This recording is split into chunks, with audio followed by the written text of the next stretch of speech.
আসসালামু আলাইকুম। সকল শিক্ষার্থীকে স্বাগত জানিয়ে শুরু করছি ম্যাথ ক্লাস। আজকে আমি ম্যাথ ক্লাসে ষষ্ঠ শ্রেণী গণিতের পঞ্চম অধ্যায় অনুশীলনী 5, পৃষ্ঠা নম্বর হচ্ছে 105, প্রশ্ন নম্বর হচ্ছে 31।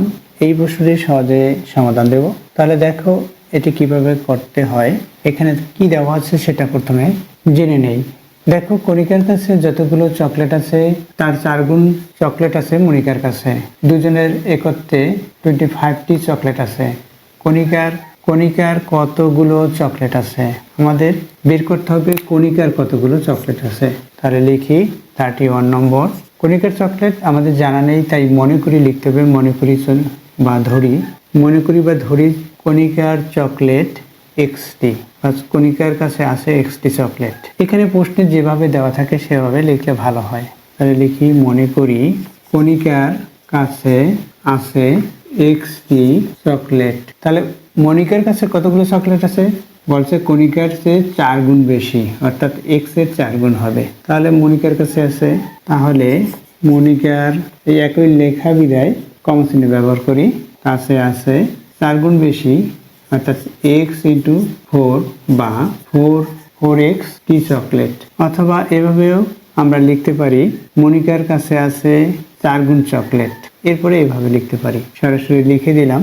এখন কি প্রশ্ন মতে দুইজনের চকলেট একত্র করলে, অর্থাৎ এই কণিকার কাছে যে চকলেট পেয়েছি এবং মনিকার কাছে যে চকলেট পেয়েছি এই দুইটা একত্র করলে, অর্থাৎ যোগ করলে হবে 25। দুইজনের চকলেট একত্রে এভাবে লিখতে পারি। প্রথমে দুইজনের চকলেট একত্রে হবে x প্লাস 4x টি।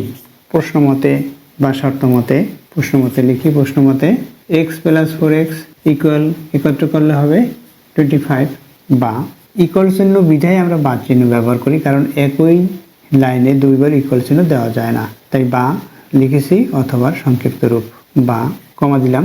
এরপর কি দেখো এটার সাথে এটা প্লাস করি, 4x এর সাথে x প্লাস করলে 5x হবে। অথবা আমরা এভাবেও লিখতে পারি, দেখো এটা x এটা x দুইটাই বর্জিত বা চলক রাশি।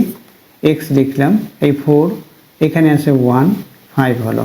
এভাবে এখানে 1 আছে, 1টি উজ্জ, অর্থাৎ তোমাদের কাছে যদি প্রশ্ন করি এখানে কয়টি x, তাহলে তোমরা উত্তরে বলবে একটি x। তাই এখানে এই 4 এর সাথে 1 প্লাস হয়ে 5 হলো ইকুয়াল 25। এখন দেখো এই 5টা x এর সাথে গুণ আকারে আছে, গুণ হিসেবে যুক্ত আছে, পূর্ণ বা গুণক অনুসারে 5 আছে।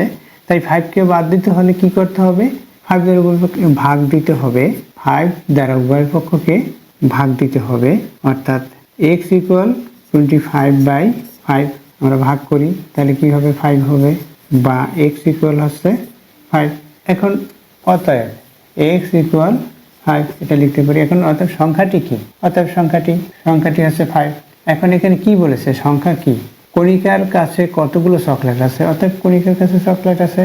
এই সংখ্যাটি না লিখে অতএব কণিকার কাছে আছে, এই যে মনে করি কণিকার কাছে আছে এক্সটি চকলেট, এখানে এই এক্স এর পরিবর্তে এটা লিখবো, অতএব কণিকার কাছে আছে, এই হইতে মনে করি লিখেছি এই হইতে এই পর্যন্ত এক্স এর পরিবর্তে এই যে 5 পেয়েছি, 5টি চকলেট। অ্যান্সার কি, সমীকরণ গঠন করে সমাধান অ্যান্সার। তাহলে আমরা এই সমীকরণটিও লিখতে পারি, এটিও লিখতে পারি, এই দুইটিই লিখতে পারি, অথবা অ্যান্সার 5টি চকলেট এভাবে লিখতে পারি, অ্যান্সার 5টি চকলেট।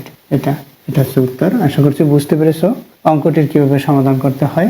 এতক্ষণ ম্যাথ ক্লাসের সাথে থাকার জন্য সকলকে ধন্যবাদ জানিয়ে আজকের মতো বিদায় নিচ্ছি।